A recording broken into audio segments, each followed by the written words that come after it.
I'm Joel Fairbrother from Bow River Law in Calgary, Alberta, and today I'm answering the question, what should I do if my employer wants me to sign an employment contract?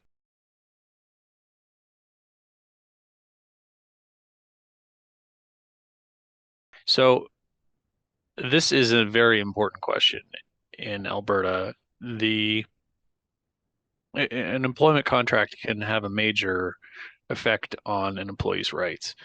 And it's important that we understand the different types of employment contracts or employment agreements, as they're also called. Employment agreements can be written, they can be verbal. Uh, a verbal employment agreement is more just an implied employment agreement. That's what most employees actually have. Most employees don't have a written employment contract or agreement. And often people come to us saying, I have no employment agreement. Well, that's not really true. You do have one, but it's verbal or implied. Now, a verbal or implied employment agreement is usually the best one for an employee. Um, because there are implied rights at common law that have been developed over many years to protect employees.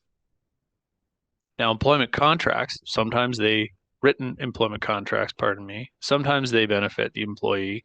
Quite often, though, they are an employer's attempt to take away certain rights that the employee would otherwise have under a verbal agreement. So if you're an employee, I would not suggest generally pushing for a written employment contract. That's probably not to your advantage.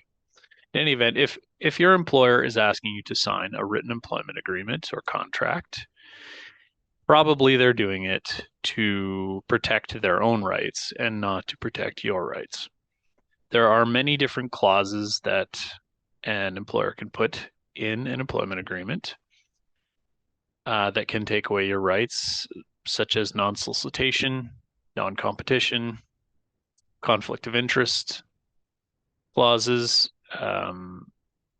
confidentiality clauses, termination clauses, which can affect how much severance you're entitled to if you end up getting terminated, just cause clauses, layoff clauses. There are so many, but to determine whether an employment agreement is something that you want to actually sign, you do need to speak to an employment lawyer. It's a highly specialized thing, and an employment lawyer is the only one that's likely to have the knowledge and skill to not only understand the agreement and its implications, but also to advise you on it and perhaps help you negotiate with it. So again, my name's Joel Fairbrother from Bow River Law, and I hope this has been helpful.